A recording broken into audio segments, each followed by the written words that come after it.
quorum. David, will you please read the county Zoom announcement? Yes, sir. This meeting is being held pursuant to and in compliance with the emergency ordinance number 20-A16, an emergency ordinance to ensure the continuity of government during the COVID disaster. The committee members who are electronically present at the meeting are Audrey Coker, Judy Schlussel, Lee Condor, Martha Davis, Nicole Scrow, Nancy Hunt, Rick Seaman, Marty Meth, Todd Cohn, Peter Thompson, Tom Paoletti. I think Brian has not arrived as yet. So I think that is who is present. Okay, fine, thank you. Couple more lines. The persons responsible for receiving public comment are in the Places29 Rio Community Advisory Committee. The opportunities for the public to access and participate in the electronic meeting are posted on the Albemarle County calendar. And the county staff that are present are David Benish, Development Process Manager, and Carolyn Schaefer, Clerk for the BCN boards. Now I'm done. Thank you. The first item on our agenda is approval of the meeting minutes from our June meeting. Does anybody have any comments? And may I hear a motion to approve the minutes of the meeting? Audrey made a motion. Nancy seconded. All in favor, raise your hands. Anybody? It's unanimous. Thank you. Okay. Our next speaker is going to be Chris Henry, who's president of Stony Point Development Group. I'd like to make a couple of introductory comments and procedural comments before we get started. He's going to speak about a Rio Point development request for a zoning amendment. Rio Point was formerly known as Parkway Place. The zoning amendment number is ZMA 2019000008.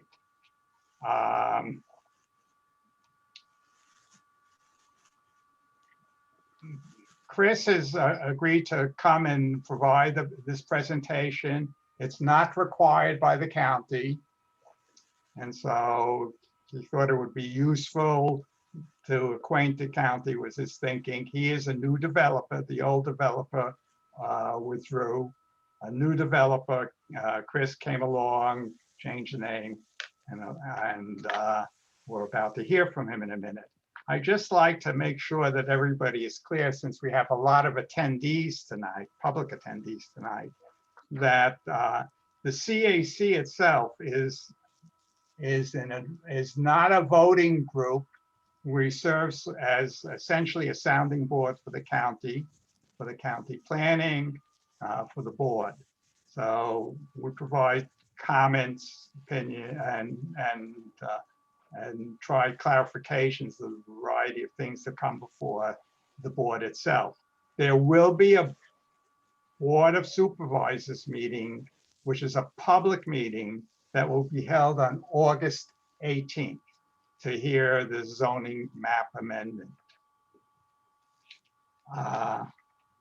We have about 30 minutes for this particular topic. I'd like to ask everybody, both CAC members as well as the public, to try to keep their comments and or questions short.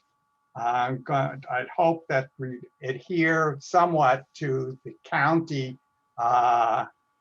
process, where they ask everybody to keep their questions or comments to 3 minutes. I'm not going to time it, but to the extent you can, I'd appreciate that.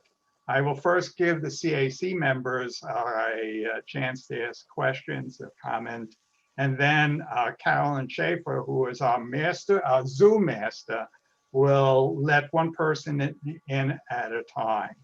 For if you have a question and you're on the public site, please use the raise your hand function so we know that you have the question. with that, let me turn the microphone over to Chris. Chris, you're on and you have to unmute yourself. Thank you. Thank you, Marty. Can you see my screen? Yeah, I do.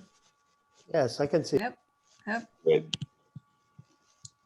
All right, well, good evening, everyone. My name is Chris Henry, and I'm the president of Stony Point Development Group. We're a local Charlottesville development company. My company, Stony Point Development Group, is the agent for another company called Rio Point LLC. That's a group of investors that have purchased the former Wetzel Farm property. And my development group is a member of that organization and is leading the effort to redevelop this property into a residential community of 328 multifamily apartments.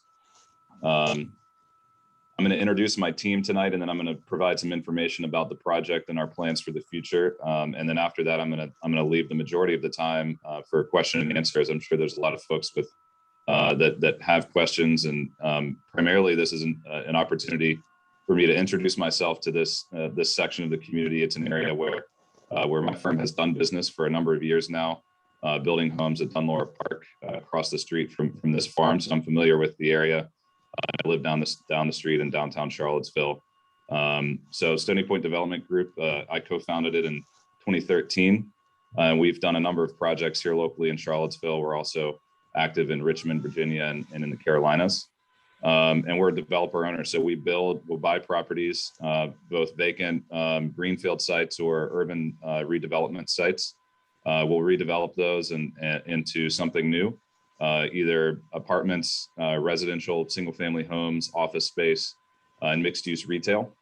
And predominantly, we own those properties for the long run. We don't sell very many assets. We don't have plans to sell the properties that we do develop, and we intend to bring the same thinking to our project that we're calling Rio Point, what was formerly Parkway Place. The mission for Stony Point Development Group is creating great places and enhancing lives through the built environment. And we think that this mission statement has been embodied in a number of local projects that you may know about, such as Dairy Market in downtown Charlottesville, or the Greater Dairy Central project that includes retail, office space, and apartment homes. And Riverside Village in Albemarle County on Pantops. That was our first large project in this area, and that includes a mixture of single-family attached and detached homes, some condominiums, retail, and apartments, and also 15% of that project was rent controlled under the Albemarle County's affordable housing policy. Also with my team is Timmons Group. They're a local engineering firm that has been involved in a number of projects for my company and many others. And they're a great local partner for us as well. I have here with me on the team Woods Rogers, and they're our local land use attorneys with offices on the downtown mall since 2010. I'm sure many of you are familiar with the Rio Point project, formerly called Parkway Place. With the purchase of the Wetzel Farm property, Rio Point LLC actually inherited the application that had been submitted and has been working its way through the county process since 2019. There's been numerous public meetings associated with that and community meetings, I'm sure. And the application that we have submitted or resubmitted to the county is substantially the same as the former Parkway Place project that we are calling Rio Point. It includes 328 apartment homes in a mixture of 1, 2, and 3 bedroom configurations. The total site is 27.31 acres, yielding a gross density per acre of 12, which is in the middle of the recommended density range for the comprehensive plan. We're going to have a cluster of buildings at a human scale that are consistent with the surrounding Dunlore community and Rio Road corridor. Both 2- and 3-story buildings will exist along Rio Road and elsewhere on the site with a maximum height of 45 feet, consistent with the townhomes and attached community across Rio Road, and also several multifamily and townhome communities further south along Rio Road towards downtown Charlottesville. This site will be completely parked on site and will include an amenity package with a pool, a clubhouse, walking paths, open space, a gym, and other amenities that are expected at a community of this quality and size in a town like Charlottesville. There's numerous public benefits that we're offering through this application process. An extension of the greenway of the John Warner Greenway along the Rio Road frontage of our property, a Rio Road road improvements also along the frontage of the property. So street trees, landscaping, and buffers. We're also contributing a $750,000 proffer towards infrastructure improvements at the John Warner and Rio Road intersection through the Smart Scale process, or in conjunction with the Smart Scale process. The county was successful in procuring last year and was voted, and the funding was voted, I think, finally by the Commonwealth Transportation Board in June of this year. We'll be dedicating 1.1 acres of our site as a public park with a trailhead, benches, gazebo, and an art installation. There's also going to be public parking and access to the John Warner Parkway from this location, which will be a major benefit for the greater Albemarle County community. We're also going to be contributing land and funding for a potential bus stop on our site at the flexibility of the county's selection where they would like to see that. 15% of the units, as I mentioned earlier, of the built on site in this project will be proffered as affordable to those making 80% of AMI or less in Albemarle County for 10 years. There's going to be additional aesthetic enhancements, shared use path, landscape buffers, and road improvements. And 59% of the site area that we've purchased will remain as open space in perpetuity. We think Rio Point, the proposal is consistent with Albemarle County's comprehensive plan. I've listed those items that are considered as part of in the comprehensive plan for neighborhood model principles here. We don't need to go through each of them, but I'm happy to discuss in detail if folks have questions. And there's numerous infrastructure improvements that are being made as part of this project and the Smart Scale project at John Warner Parkway and Rio Road that everyone knows was approved this year. And we believe that those infrastructure improvements will substantially enhance the effectiveness of the intersection, the functionality of the intersection at John Warner and Rio and elsewhere. And our traffic engineers have worked closely with the county traffic consultants and with VDOT. And they have recommended that they have stated that these improvements will be sufficient to allow for the project of this size to move forward. At this point, I'm going to turn it over to Marty and the rest of the CAC for questions. I'm here for the remainder of the time to have a conversation about this project and what our intentions are for this site, and to get to know anybody in the community that would like to talk further.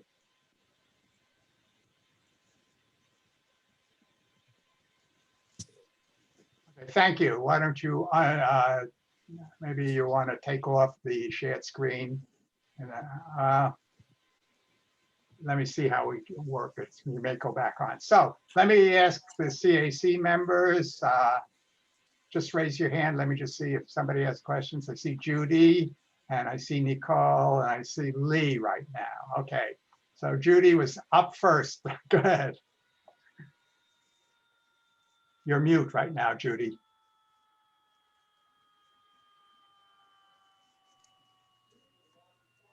Okay. Okay. Hi, Chris. Nice to somewhat meet you in a little square. Okay, I have a question. Have you looked at the documents that the citizens brought up previously about the entire project that caused this previous project to be deferred? And if yes, can you address some of those concerns, or do you think that it's way too many and that it would necessitate perhaps a face-to-face with the citizens? My preference is generally for face-to-face. This is the forum that the CAC currently hosts. So here's where we're having this conversation through Zoom. I have reviewed most of the materials and observed the prior public meetings that were held for this project. And so I'm aware of lots of different concerns that were brought up. If you could be more specific about ones that you'd like to discuss, I'm happy to. Well, mainly traffic. Sure. The increased traffic with 328 apartments with probably on the average of 2 cars per apartment unit. to be coming onto Rio Road? Sure. Well, we worked closely in collaboration with Ramey Kemp, our traffic engineer, and they collaborated with Kevin McDermott at Albemarle County and also with VDOT as we were submitting this application. So we updated the traffic study that was previously done and included numerous recommendations from the county to capture additional background traffic growth, to capture new developments that have been completed since the prior study was done in 2018, like the Belvedere Field House, the Senior Center, Dunlorp Park, and a 2% background growth of traffic, which is higher than the normal recommended rate for a traffic study. So there's quite a bit of additional traffic that was modeled into that study that we produced for the county. And additionally, we did the analysis for the roundabout and the impact that would have at the intersection where our project connects with John Warner and Rio. And that analysis is showing that the traffic enhancements related to the Smart Scale project would be sufficient to allow for this project to move forward. And actually, all traffic movements related to after the construction of the roundabout will be significantly enhanced. Is this document available to the public? It is, yes. It's been submitted to the county. Marty has Yes, it. I have a believe, copy, Judy, and I Okay. have to send it to you. Okay. Okay. Okay, Nicole? Yeah, I just have a clarifying point. Currently the affordable housing is in like a condition of the application, but I heard the applicant say that they're proffered affordable housing units. I just want to, just how we talk about it changes based on whether it's a condition or a proffer. Is the intent to change the application to make it a proffer rather than a condition? What's going on there? Our intent is to meet the Albemarle County's current affordable housing policy, and so in our application, Nicole is right. It's listed as it's a note in our application plan, and that satisfies the requirement. I've seen it done in both ways in applications in Albemarle County, and they both seem to achieve the same exact result. Yeah, functionally it's the same, but how we talk about it can change. Anyway, I just wanted to have that. I just wanted to clarify that, but I'll go a little bit later. Let other people. Okay. Thank you. Lee, you had a question? Yes, Chris, the one thing I didn't notice on your drawings was where the entrance is. Shows where the buildings are, but I wasn't clear where the entrance to the property is that you're proposing. So the sheet 4 of the application plan, if you have that in front of you, is a detail of the road improvements that are recommended at the entrances and how those entrances would be, a concept of how those entrances would be designed. They're not engineered drawings, but it's on sheet 4 of the application plan. Okay, yeah, I'll need to pull that down then. So that answers my question. Well, let's see, Nancy raised her hand a little bit. Let me ask you this. Can you show that on your roughly on your slides where the entrance is? Yes, let me, would you like me to share my screen Yes, again? please, I'm sorry. Sure. Just so. Okay, so this is not sheet 4, but Yes. this is what I've got in the presentation that I Right. can at hand. There's a blow up of this of our project's connection to Rio Road. And so there's 2 right turns into the property, both with roughly 100-foot tapered deceleration lanes. And then there's a full access driveway, which would have, so we would be constructing, we'd be widening Rio Road at that intersection to allow for left turn in and a full left turn out at that location, plus another right turn deceleration lane of roughly 100 feet. And I'm not a traffic engineer, so I might have used the wrong vocabulary for some of that. So But that's the recommendations from our traffic study to satisfy the demand for the project. So that's between the 2-story and the 3-story building is the full access. That's correct. Okay, and then you said you were going to widen it in front of the 2-story, just to be clear. Yes, there will be some additional pavement, so that the road would be widened onto our property, and that portion of property would actually be deeded back to VDOT for public use. And that would allow for the construction of a left turn lane into the property and then right turn deceleration lanes into the property. Okay, The left turn would be coming south to north and the right turn would be coming north to south. okay. Thank you. Did I answer your question somewhat, Lee?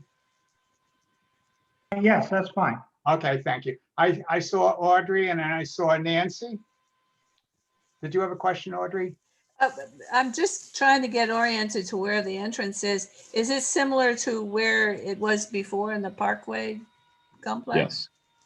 Yes, it's in exactly the same place. And the only major change with this application from what was previously reviewed is as I mentioned, the modeling of the construction of the roundabout into the traffic study. And then instead of allowing a choice between a green T intersection at our property frontage or a $750,000 proffer for the county, we worked with the county and agreed that it was better for that contribution to be made towards the roundabout than to have the kind of confusing green T intersections constructed on Rio Road that probably won't be necessary.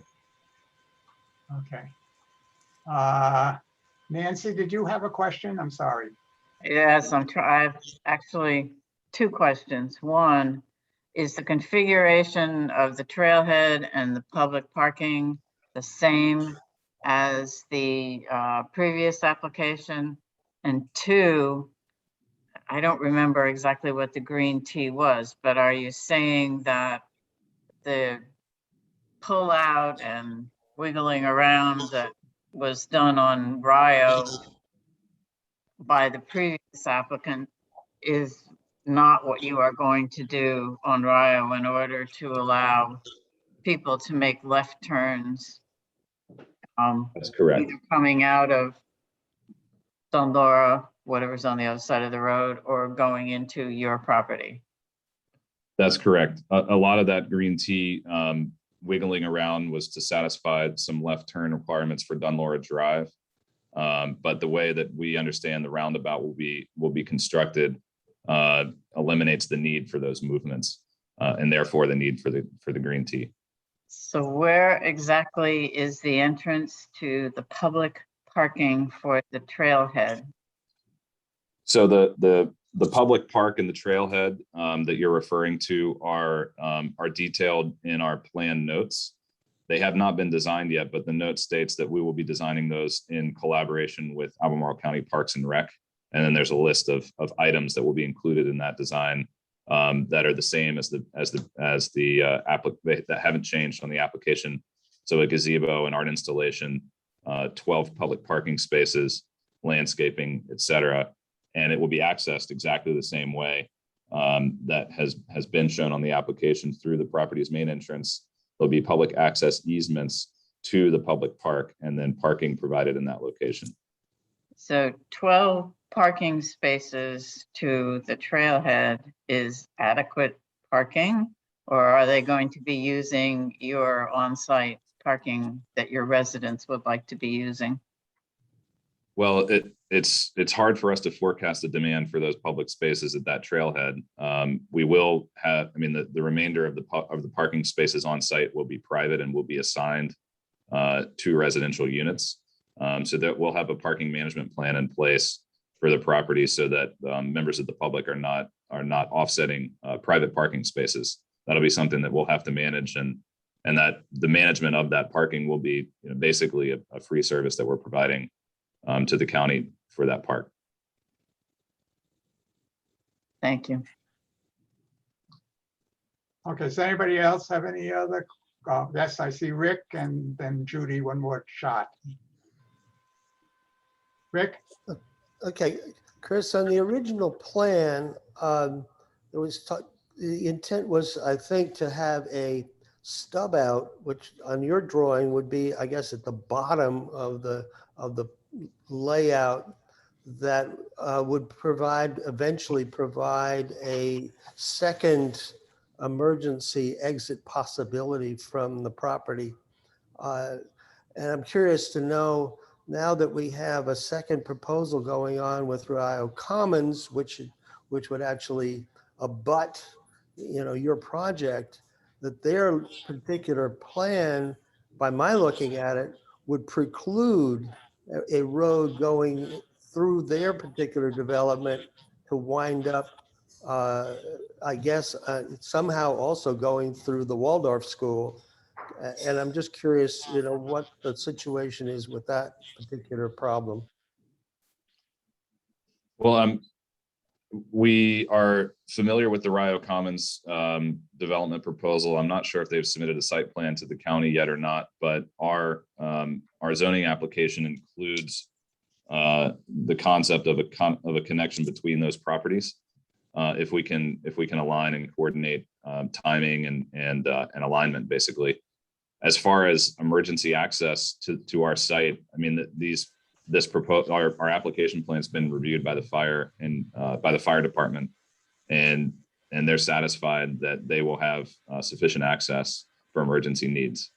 I think any specific details of how that happens with the entrance designs, where we do have 2 entrances into our site without the Rio Commons project ever being built. The specific details of how those will be designed to accommodate fire truck access will be further designed and defined at site plan. Because I guess you've got 2 entrances, but only 1 exit. Right, and for emergency access, I'm not sure how, I don't know how the fire department considers that, but that's absolutely a criteria that will need to be satisfied at site plan. Yeah, so all of the interior streets are private streets? They are. Okay. The other thing I was just curious about, and I just don't know the details, but a good section of the land on which you're going to be building is disturbed earth. And I just don't know, what the regulations are or in terms of the length of time that you have to wait before you can build on disturbed earth. Well, we're aware of that this was used as a fill site when the Rio 29 improvements were made and the underpass was excavated. That's where this dirt came from that you're referring to. But our plan is, it's very common in construction to build buildings on top of fill dirt. There's just engineered requirements for how you place that fill and how much you can place at one time and a level of compaction. And then there's third-party testing and inspections that come in and they verify that it's been done the right way, so that a civil or structural engineer will certify the footings. So the plan with this dirt is actually to remove it and replace it on site as fill and place it properly rather than just how it was dumped previously. So we've studied that pretty extensively with geotechnical engineers, and there's a plan in place to mitigate. Okay, thank you. Okay, let me, hold on a second. Is anybody not from the group who hasn't asked a question would like to ask a question? Peter, please. Not a question so much as maybe just a comment. Sure. Clearly, a lot of evaluation will need to be done as Stony Point proceeds with this project and we get more detail. But Albemarle County needs this property to be developed in order to meet growing community needs. It's just a prime real estate that we really want and need to be developed. And I'm pleased to see a local developer step in who is known and respected in the community. And no development goes without some slings and arrows added. But my impression of the dairy market project, both from the results I find are stunning, and I applaud Stony Point for the work they've done in the dairy market building and in protecting local interests and local heritage and listening to neighbors and community members. I think the reputation is very high. Eager to have a local respected business like Stony Point heading this up, and I hope that we can all work with them to find something that we're all happy with to develop this property as we need it done. So, Chris, thanks for stepping up.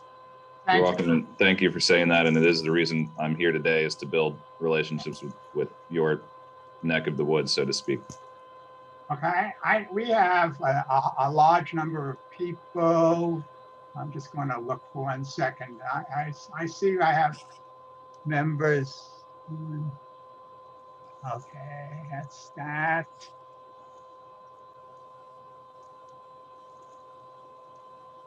Okay. So Judy again. Okay, Chris, you mentioned that you are working with the county about the trailhead.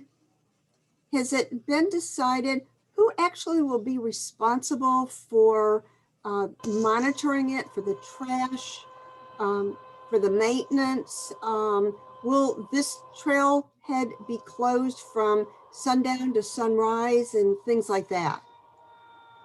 So the current plan is for this to be dedicated to public use as a public park, and it would be maintained by Albemarle County Parks and Rec, and would be subject to their standard maintenance programs and hours.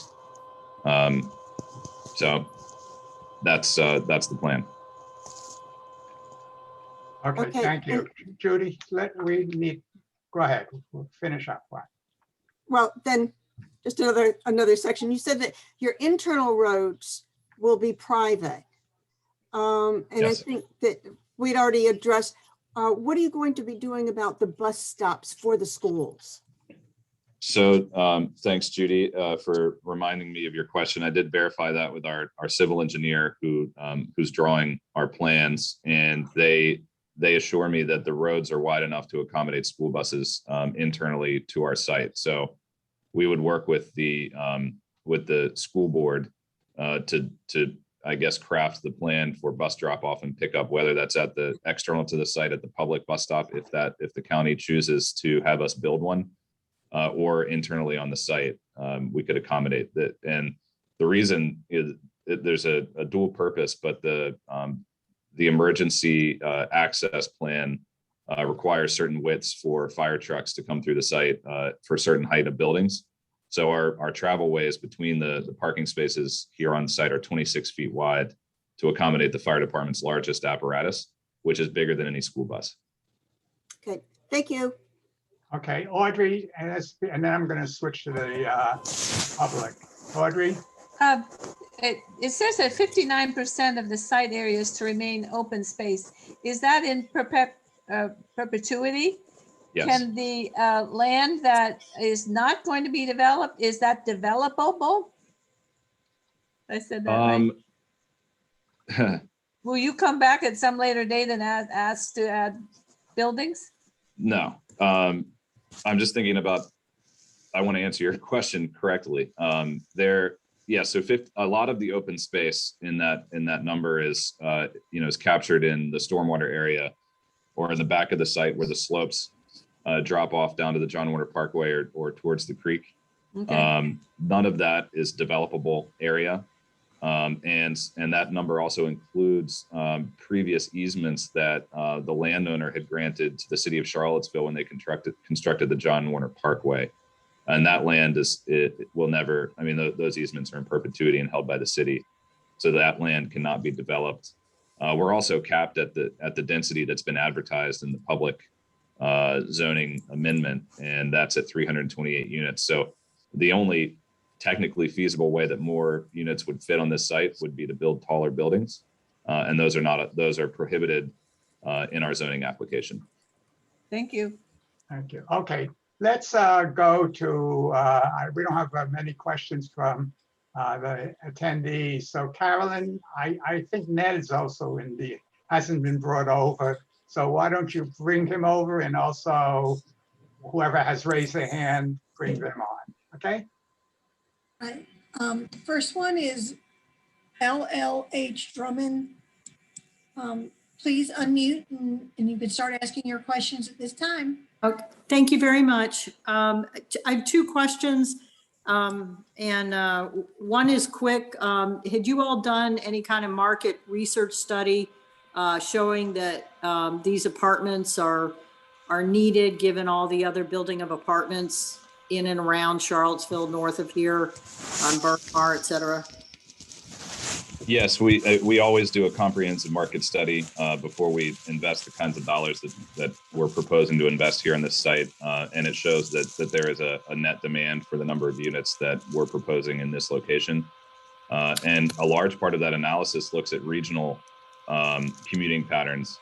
And even in the Rio 29 small area plan, it has an estimate of something of like 20,000 commuters that work in Charlottesville or Albemarle County are coming in from outside of those jurisdictions. And that number I think has gone up because our market study shows that it's higher than that. And so we think that a project like this can certainly capture 300 some commuters that would otherwise prefer to live close to town and close to places of employment. Okay, I appreciate that. And the other question is, you mentioned extension of public greenway along Rio Road frontage as a public benefit. And I'm looking at the site plan, and I know from before, the buildings along Rio Road are going to be smack right on the road. And that's one of the concerns of those of us who actually live across Rio Road there. What does that mean? That extension of public greenway along Rio Road?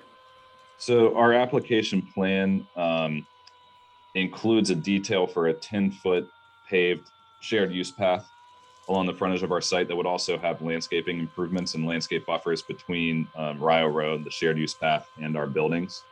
I've got my engineer next to me at the moment. He's looking up the setbacks for the buildings, but I don't think slamming them up to Rio Road is a fair characterization. There will be setbacks from Rio Road, and in our application plan, those blue boxes are not building footprints. Those are buildable areas, but they also have to include sidewalks, landscaping, and HVAC equipment within those boxes, before you would actually get to a building edge, if that makes sense. So there will be space between our buildings and the road. I have our engineer looking at exactly if I can give you a number, but it's our professional opinion as developers is that it's sufficient to meet the design concerns, to satisfy the design concerns that I think we've heard from the neighbors. Right, next I don't think our buildings would be any closer than, say, Dunlore Forest or the townhomes that will be constructed across Rio Road from our property. Okay. Next, I have John Spriggett. John, please unmute and start talking at any point.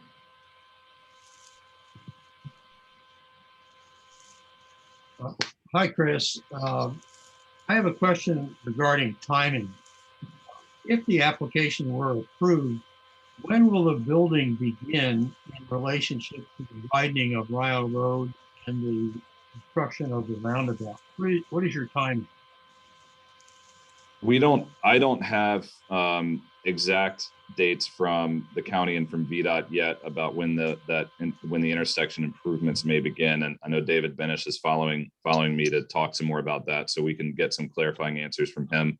Our project, if this application is approved in August, we wouldn't be due to the site plan process and then the construction process that follows, it's probably 3 years at a minimum before we would have any apartment units ready to occupy. When would you think your building process would begin? In roughly 1 year from the approval of the zoning map amendment.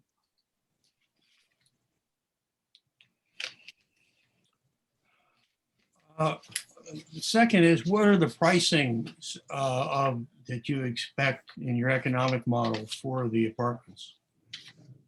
So our apartment units would be rented at comparable rates to competing properties in the immediate area, the submarket. And so those are the ones that we're tracking to see the rent rates are Arden Place and Reserve at Belvedere.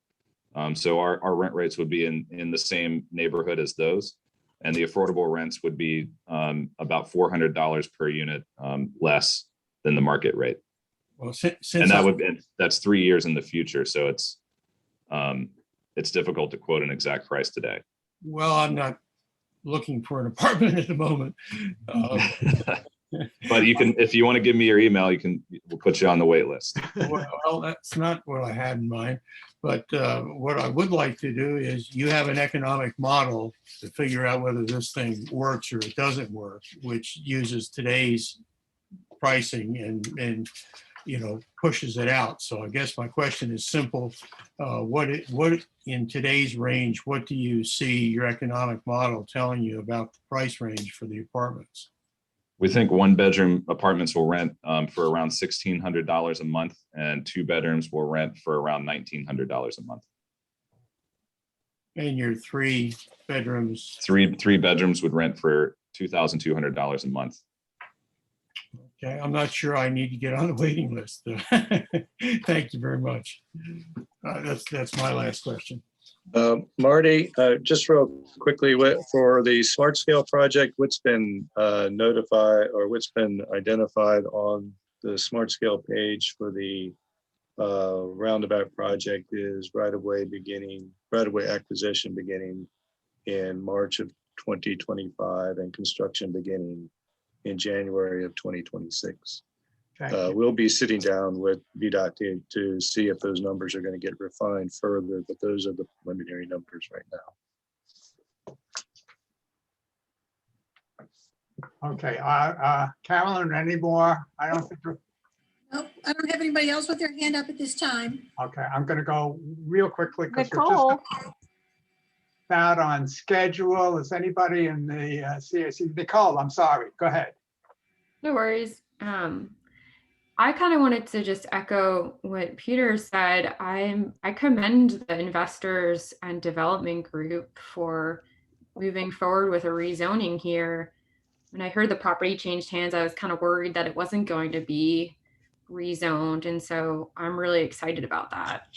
I know that this is designated for high density in the comp plan, and it's really what we need. We can't, we're dealing with haze in the sky right now. We need to start conforming our land use towards getting people out of their cars. And we've got a walkable path that the county and city have invested in.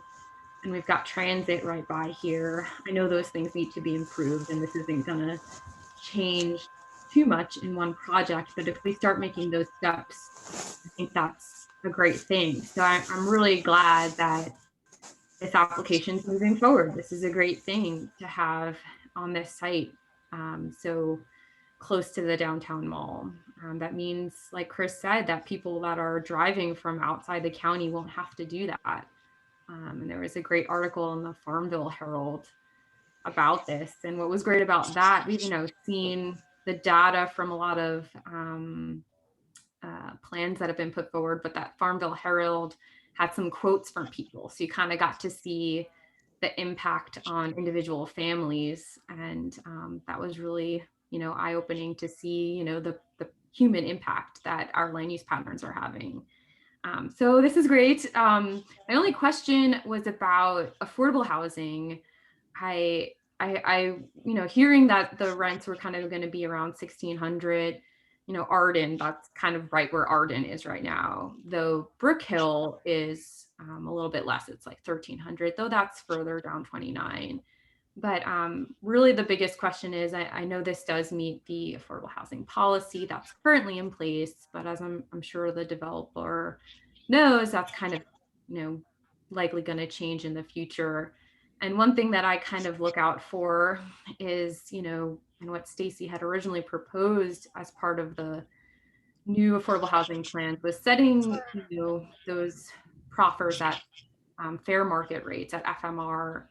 And this is so that voucher holders can be eligible to rent at the building. The current structure kind of allows for de facto segregation. There's only 2 apartments that voucher holders congregate at because they can't, reach those rents at other apartments. So I know it's kind of in flux. This building isn't going to be built, or buildings aren't going to be built for some time. But if there can be some sort of stepping scale for FMR rate, which is like 60% AMI, I'm one of many voices taking a piece of this. I'm sure they're hearing from a million people, but at any rate, that would be something that, I know that me and there's, quite a few other affordable housing advocates that would feel similarly. So anyway, that's my 2 cents, but I'm really glad this is moving forward. That's a great thing. So Thanks for the comment, Nicole. And I will address the affordable housing issue. I mean, I'm an advocate for it as well, as you know, and we've constructed dozens of affordable or rent controlled units in Albemarle County and the city of Charlottesville. We're delivering the highest number of on-site affordable housing units at the Dairy Central project that have ever been delivered in the city of Charlottesville right now in a market too rate much though, okay. project. But that's still great.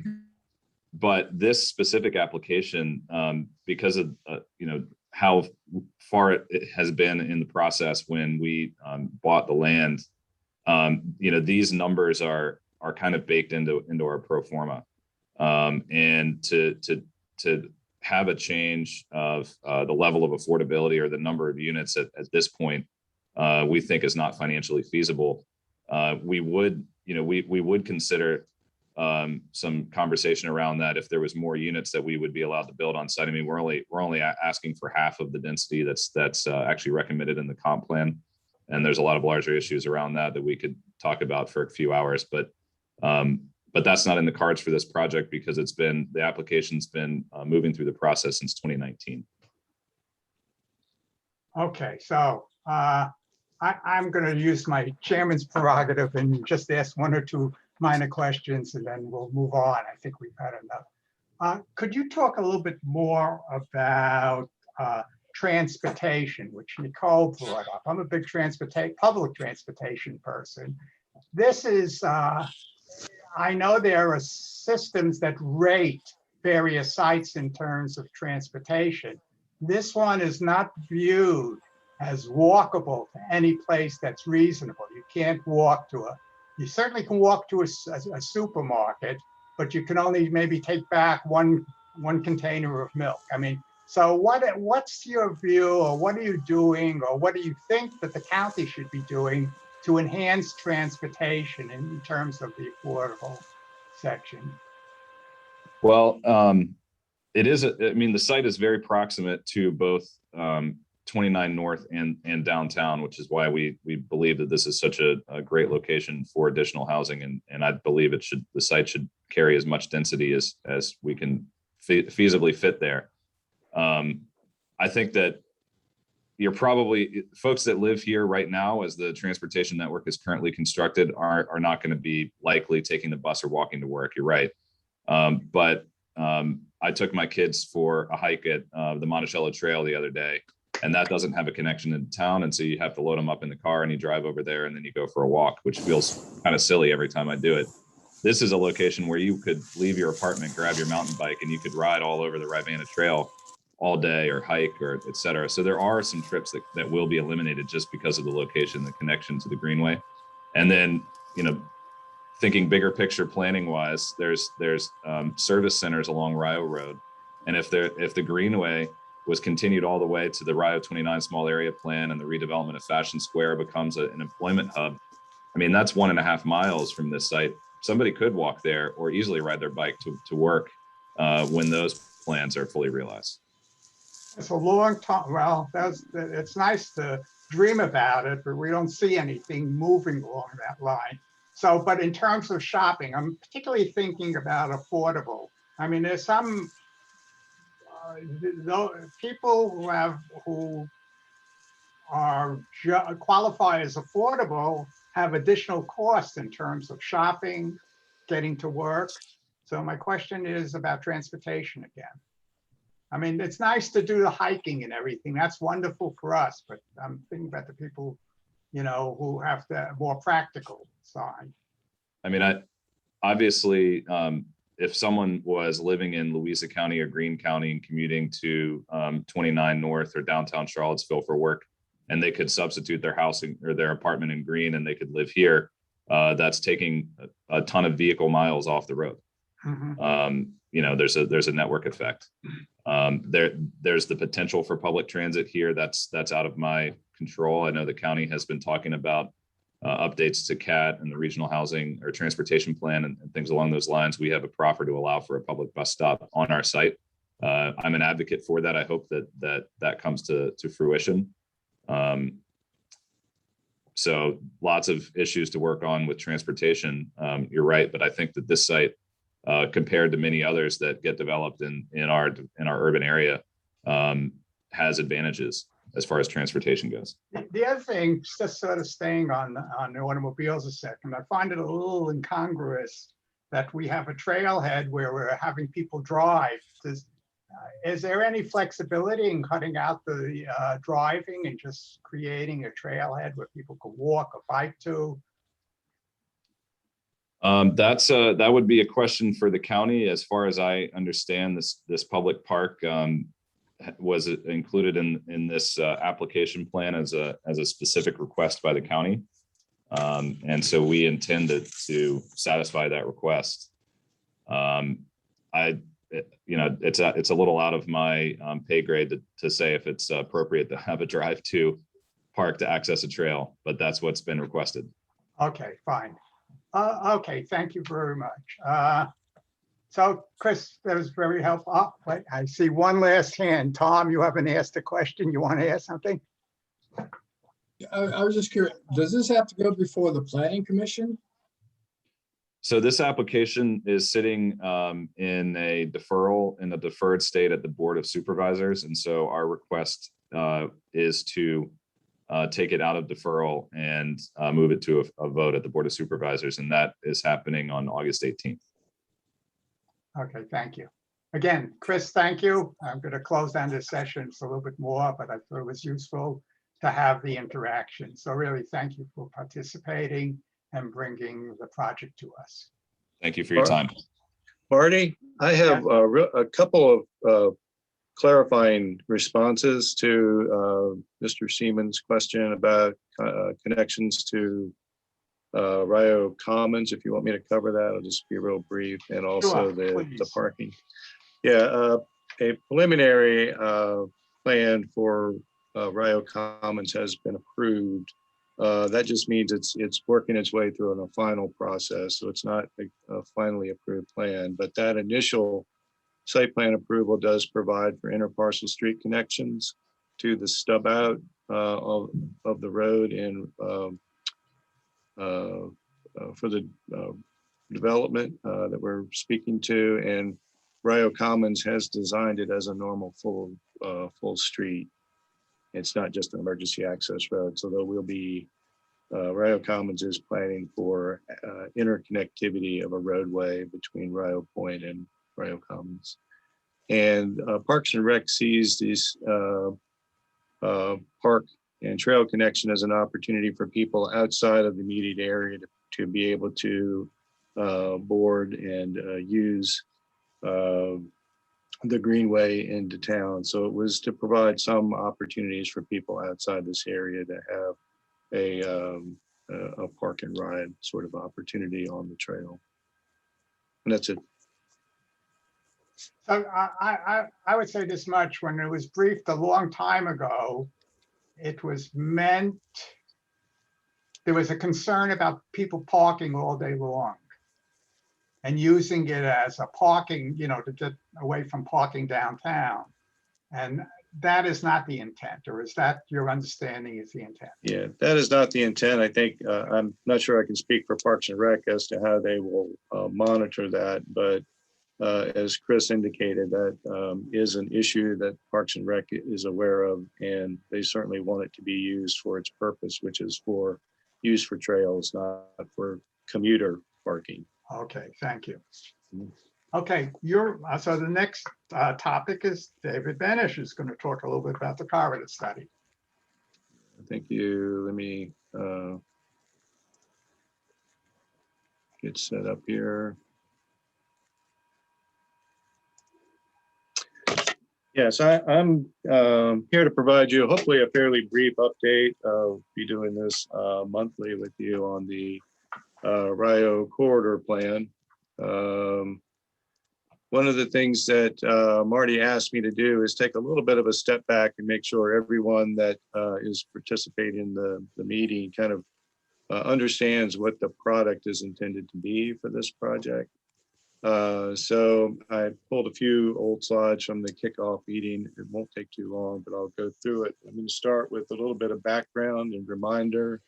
Of course, with board direction, we're undertaking this study, and we have line and grade civil engineering firms working on it with us. The scope of the Rio Corridor Plan is to conduct an evaluation of the corridor, to develop design alternatives to serve as a guide for future development and infrastructure projects, and to provide solutions for mobility and access for the users, for traffic safety and operational improvements that will best serve the future needs of the corridor. And the planning level recommendations are going to be developed, and that is that improvement types will be shown.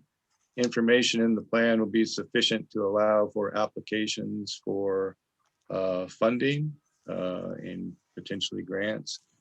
VDOT funding will allow for engineering and more detailed design work to move forward. And the level of evaluation, the project feasibility will have been vetted so that we will know that they are projects that are feasible to construct under VDOT standards. So what the products are going to include things like a recommended road cross-section design with lanes and median widths, bike and pedestrian facilities, the character type and size of those identified in the plan. There'll be traffic management improvements suggested and recommended, such as intersection improvements or changes, intersection relocations and consolidations, things such of that nature. And they will be looking at transit in the corridor and making recommendations for how those facilities should be provided. That is sort of part of a larger process about operationally how that service from a network standpoint is provided. But they will focus in on what type of where stops should be and what those stops could and should look like. And then the last aspect that they're going to be looking at is that the recommendations, they'll be providing recommendations for what we're referring to as the transitional area, which is that area sort of behind the road right of way, behind the sidewalks up to the buildings that might be built on the adjacent properties. So how do those properties transition and interface with their right of way? That information will be useful for architectural review board reviews and to provide us guidance when greenfield sites are developed or existing sites are redeveloped. And the plan is going to be, at this point in time, our assumption is that it will be adopted as an amendment into the comprehensive plan in Places 29 master plan. So real quickly, as you know, we are now working on two phases. We have phase one, which is from east of Route 29 to the Penn Park or to John Warner Parkway. And then phase two is from the John Warner Parkway east and south to the city limits. Right now, the consultant is very focused in on moving to the next phase of the phase one development, which is providing concepts out for your review. And we're beginning to develop plans and undertake the phase two work right now as we speak. Just real quickly, we had the phase one was on a 12-month schedule when we started, which would bring that to a November, December timeframe. And again, we're starting on phase two in earnest right now. So for phase one, if you recall, we had it broken down into these sort of big general areas. We are right now sort of at the end of the vision phase where the consultant's putting together conceptual design alternatives, which lead to the ultimate development of the unified plan. So that's kind of where we are. And we are now at a point in time where we are proposing for the consultant to come speak to the CAC this coming August and present those conceptual designs. So we, at our August 26th meeting, we'll have the consultant here to lay out that vision and conceptual designs they worked on to date. And that's going to be starting our vetting process of the project with the public. Along that tack, in August, we're beginning to make contacts with specifically more directly impacted properties, those that might be particularly impacted by some of the potential concepts for improvements. That includes K-Tech and several other properties. And Serena Gruria is back from a long vacation, and she will be working in earnest to start having the on-site locations, which have been planned for the center, outside or inside of the K-Tech area, mall side, Java, and potentially in the Penn Park area, where we'll also be out in the public showing some of the improvements that we'll be presenting to you at the August meeting. And we're working towards additional pop-ups as it's specifically related to phase 2, and that will be coming soon after this focused work on phase 1. But hopefully you'll be looking forward to seeing what the consultants come up with concepts for phase 1, and they'll be here to kind of go over those with you and start vetting those with you. So that's my quick update. I'll be happy to answer any questions that you have, but that's where we are. So we're ready to come to you with some real stuff to sink your teeth into. Thank you, David. So does anybody have any questions, comments? Judy, maybe, okay. Hi, David. I have a Hey, question. how you doing? I'm doing fine. I have a question for you. As a member of the CAC in the Rio 29 area, I've had several people approach me wanting to know what's happened with, originally people put their names out that they wanted to be a civilian volunteer for the Rio Corridor traffic study, and they've never heard anything back. Yeah, the way that was structured in the survey was we were trying to ascertain who was interested for what level of possible input and participation in the process. So we wanted to get a sense for who were observers, who were going to be more active participants, and who wanted to potentially play a role if and when there was a role to play. We have decided to do is really focus in more on dealing with the CAC with broader communications with people and very focused comment on impacted property owners. So we have not felt the need to establish any focus groups. As we bring this information to you and you see it, if there is a desire or a need to focus in on certain areas, we will do that. But that inquiry was to solicit interest and possible participants that we could work with if necessary. We haven't felt the point that we needed to go any further than what we're doing right now. I think we're also, quite frankly, looking at ways to get this project expedited and moved as quickly as possible so that we can get into phase 2, bring these projects together and get it moved forward. So I think we're relying right now on bringing this product to you and seeing what sort of vetting and how specific and detailed the vetting of this proposal needs to be. May I make a suggestion? Since this is not the first time that I've heard people ask me very specifically, so what's happened with that survey that I filled out? Why, since the focus is changing, why not write back to those people? Thank you very much for your interest. At this point, we're not going to have a focus group per se, but this is what we anticipate for the future. Yeah, I think Serena and our Cape folks are aware of that. We have advised them of that. I think we wanted to be careful before we said don't worry about it until we got the specific plan before us and made sort of a decision as to whether we needed them. I think we can certainly make some of that type of communication and put that online and make contacts as best we can. And I'll bring that back to Serena again. I think we will do that. We weren't sure the timing was quite right to do it, but we're at the point in time where we're starting to move forward, publicly vetting this, and we can respond back to those people. Well, that's good. It would just bring some closure to it, and not leave those people hanging out there. Are we having a focus group or aren't we having? Yeah. So I'll look forward to hearing something from you. Thank you. I'll certainly understand that. Nancy? Really, you could tell people that have volunteered that they might be interested in participating on August 26th.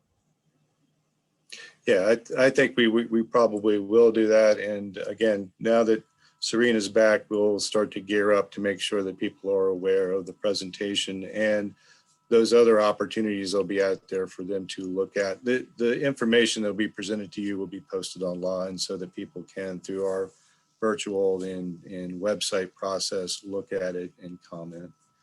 We do understand that looking at plans like this, it's a little bit better to look at larger scale. So we do want to try to get out there and put it in places where people can see it a little easier, but there will be that online opportunity as well. Make sure you understood that. Okay, thank you. Anybody else wants to try? Rick? David, I was curious when you were addressing my comment earlier about the interaction between Ryle Point and Ryle Commons. It sounded like you were saying that the stub out from Ryle Point was going to be connected to a roadway through Ryle Commons, which sort of indicates to me that there would be that real possibility that people who are living in Ryle Point would go through Ryle Commons in order to have a second way of either entering or exiting Ryle Point. And I'm just curious that the original plan for Ryle Commons was to have their main entrance directly across from the entrance into Dunlore Forest. And I'm just curious what, as the alternatives for that particular area being developed, what are your thoughts about what will be, I think, becoming a more complicated intersection? Well, unfortunately, I don't have complete knowledge of what that site plan looks like, Rio Commons. I was made aware and did want to make sure that there was interconnectivity between the road system, which we do try to encourage.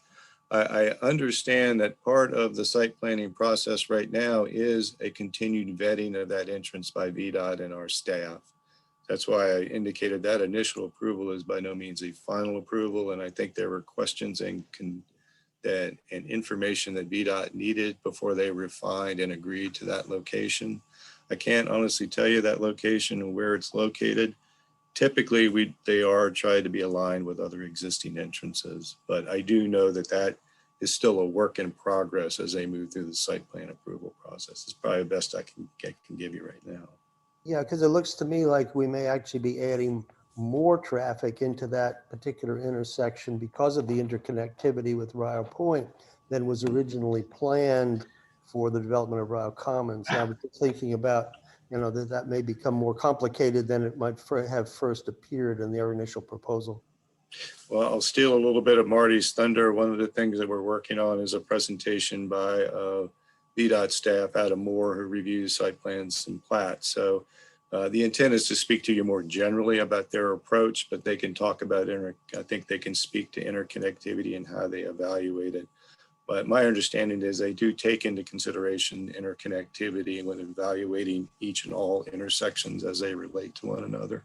So hopefully left and right turn lane, sizing, spacing, and its location take into consideration that flow between those properties as opposed to looking at it singularly. Yeah, thank you. And that should be on our August agenda as well, hopefully. Yes, August is going to be a long agenda, but there should be some good stuff on it. Okay. All righty. I'm going to go to the next topic. I'm going to try to finish at 7:30. I've been struggling with the watch list forever with you guys. I sent you all also a PowerPoint presentation, which I'm going to show now. We may not get through it completely, but I'd like to get started on it. And I will try to honor the 7:30 ending.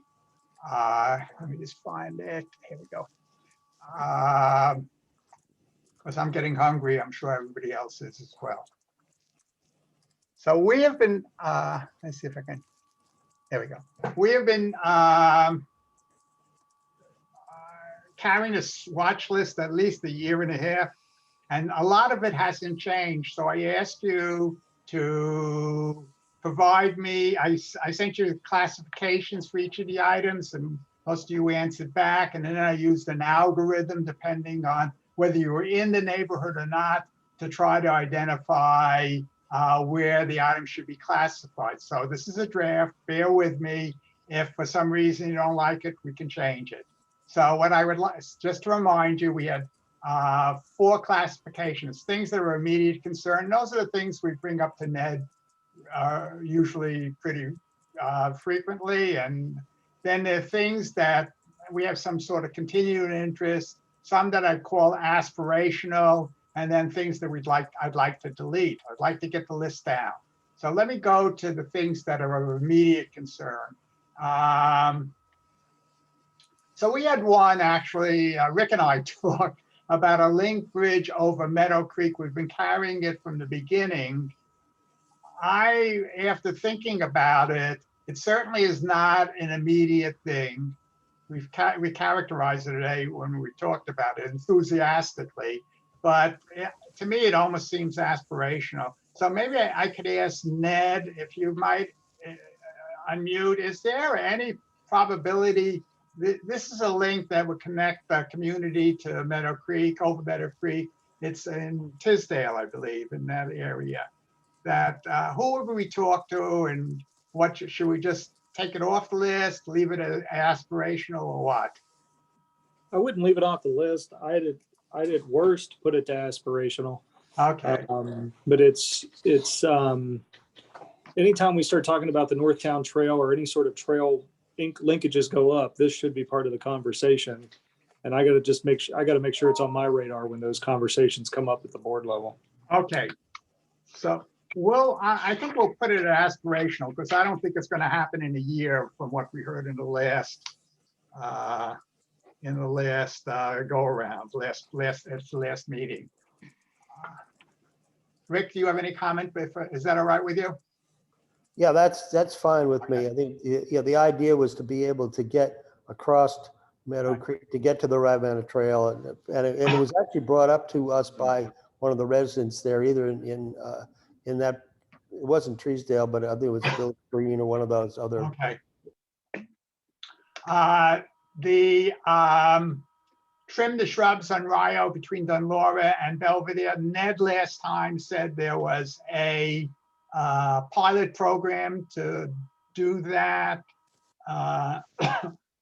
Actually, that particular section, the pilot is more about the medians down closer to 29 where their stuff is growing out of concrete. Okay.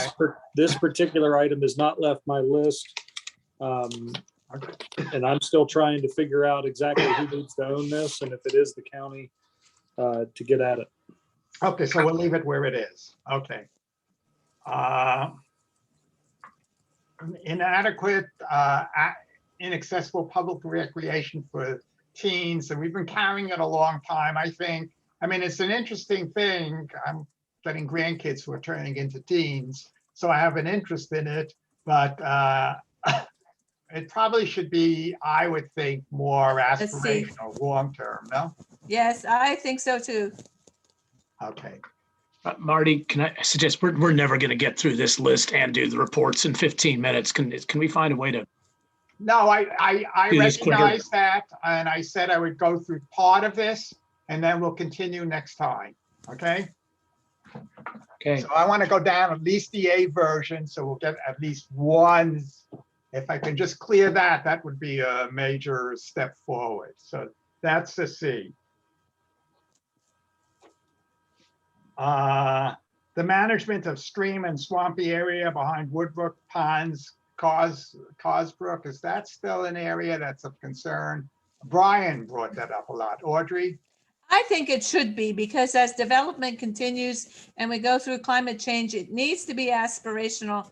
And I think we should make it a C. Okay. Thank you.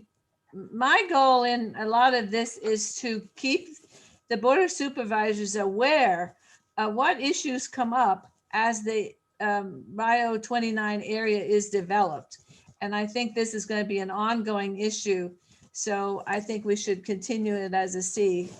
Okay, thank you. The wildlife management, I think I would, I mean, that's just a problem. I don't know what. Marty, can we go back to that, Yeah.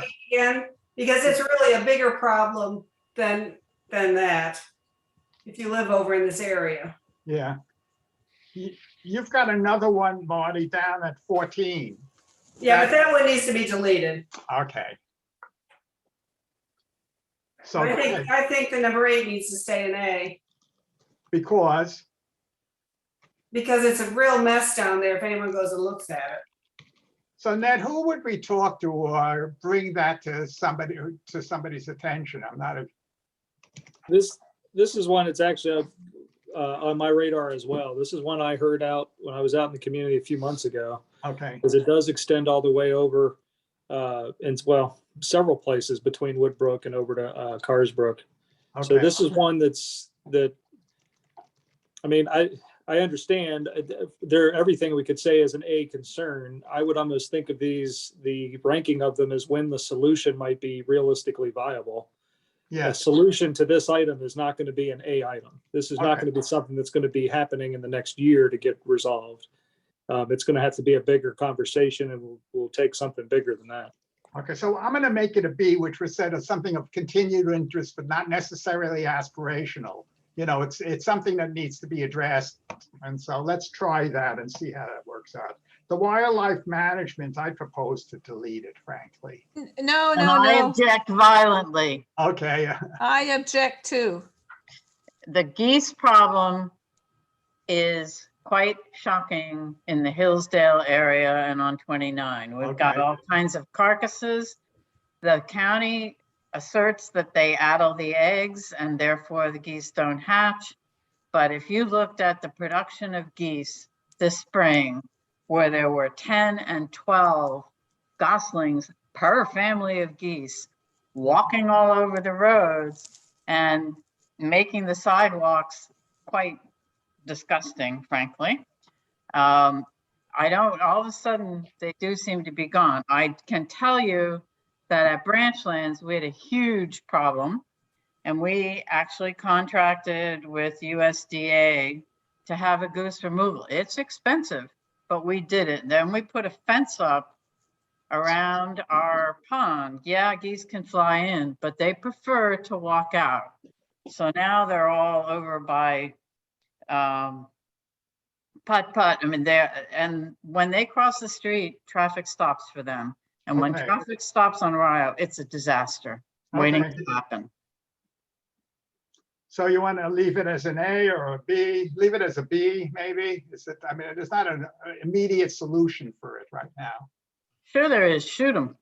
Okay, And again, these are issues that are continuing, ongoing things in a development area where you've intersected the area with 2 major highways. This board of supervisors need to be aware of issues, and when they're doing planning, to include mitigation of problems like this. At least be aware that these things go on when you divide up a community like this and begin to develop into the rural areas. So B or C is fine. It doesn't need to be an A, but okay, don't you I- dare delete it. okay, done. I made it a B. How about the bike path? The bike path along East Rio stops at Putt should be extended to 29. That'll be part of the Rio traffic study. Whatever, they'll be looking at the bike paths and the walking and things like that. So I'm just gonna, David will take a note on that and. You're not going to solve that in a year. No, 5 I'm years. saying it's gonna be part of the corridor study. So they'll look at the bike paths, should it be extended, who's gonna walk where.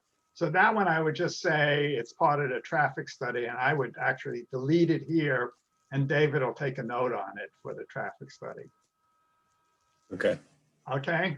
Yep. How about monitor upgrades to the Rio Hill for consistency with small area plan? That could be a B, some considered it an A. Does anybody have any inclination one way or another? I guess anything that we're going to monitor probably can go to a B. B, okay, let's do that. So now, the Allen and Allen site, how do people feel about that these days? It's most definitely not resolved. The trash continues to build up. They finally did cut the grass, but it's pretty gross. And I mean, what's happening with the site? Is it going to sit vacant forever? Is there some development proposal? I thought there was a car wash proposal floating around. I've no idea, Ned, but you know, it's abusive of the police for us to keep asking them to go and look at the site and have somebody clean it up. There's got to be a better solution. Somebody owns it. It's up to that person. I don't know what the county can do. Ned, do you have any comment one way or another? Well, I mean, I just have to keep sicking the people on the property owner. It's no different than when properties go vacant and then they start they don't mow, right? Until the tenant gets in there and the tenant takes care of the mowing. You got to stay after the property owner and get at it. Out of sight, out of mind in their view. But I mean, we'll keep at them. Okay.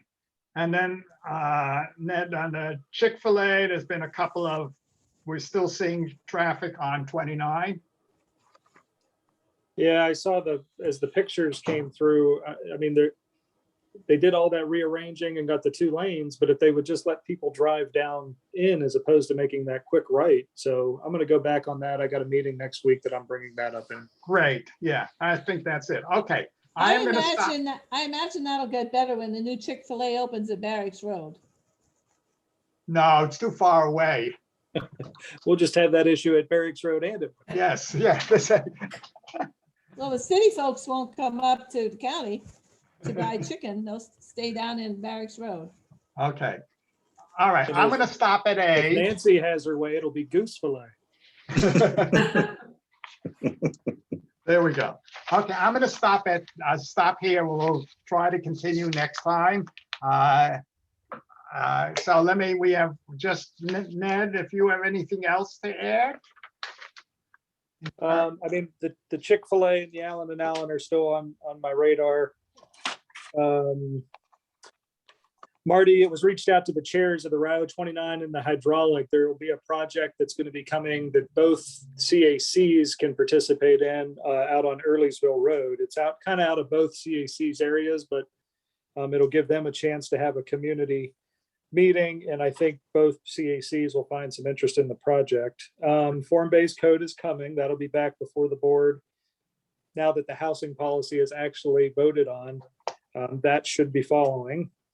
And then at the transportation plan at the early July, the July 7 meeting, the Hillsdale Drive Extension Mall Drive realignment, the phase 1 portion, the Belvedere Boulevard Rio intersection, both of those projects are projects that are in the list to consider for the next round of Smart Scale. And then I know in that same transportation report, the East Rio Road sidewalks and some intersection upgrades at Penn Park Road. That construction is, at least right now, ballpark to begin summer, fall of this year. So that's what I had in lieu of some updates since the last time we were together. Hi. You just reminded me of one thing, Ned. The sidewalk project on East Rio Road on our side of the road, the contract's been let. The only issue, which I brought up to the project engineer, but you should be aware of as well right now, is once they start construction, it's going to be very hard for people to walk to John Warner Parkway Trail because you can't go through the construction site. So they're trying to address it right now. And I hope by the next meeting, I'll have some idea of of how they'll address it, or if they can address it. Because otherwise, if you walk on the other side of the street, which is the Wetzel property, it's too hard to walk there. It's not mowed, there's no shoulder for a good part of it. And you know, there are a lot of people from Penn Park and from the Lower Forest that I can say, and maybe further, that use the John Warner Trail and Parkway Trail. And so they'll need some access. The county has to think about that. Yeah, Well done. I will send something to our county executive team on that one. Okay, fine. I think that's it. Anybody else have any last? Yeah, Judy, you're gonna get the last word in. Yes. This the comment is on a question for Ned. I've had several people consistently ask me what's up with the culverts that are on the corner of Dunlora Drive and Rio Road that are to be used for future development for Dunlora Park. As I found out that Alan Taylor is the developer, I talked at great length with Alan. He said he was going to reach out to his project manager to find out what the status is, and that has been months. The culverts are still there. I don't know when they're going to start developing the townhouses along Rio Road. So I'm asking you, Ned, do you have any leverage to see Well, if I we can get the I put an email out on this, I think over a year ago at the request of the Dunlora residents. So I'll send another email through, but the response you just gave me sounds very familiar to the response I was given prior. But I've got that on a list as well because I drive past that every day. Okay, well, thank you. Okay, thank you, everybody. Audrey, Marty, RJ, yeah. yes, Can I go? yes. Ned, when you talk about the Hillsdale extension, is that where it crosses Rio and comes around Arden Place and enters 29 at Crutchfield? No, this would be the okay. one that would realign back behind the mall. It would take Hillsdale instead of it being where it is, it would come up around Putt Putt. Okay, all right, thank you. Yes, ma'am. Okay, so it's 7:28. Peter, we're going to end on time. Our next meeting is, you'll hear, is going to be very interesting as well. It's August 26th at 6 p.m. Thank you for all attending, and thank you for keeping the questions, focused. That was great. And we'll see you in a month. Okay, Marty, thank you.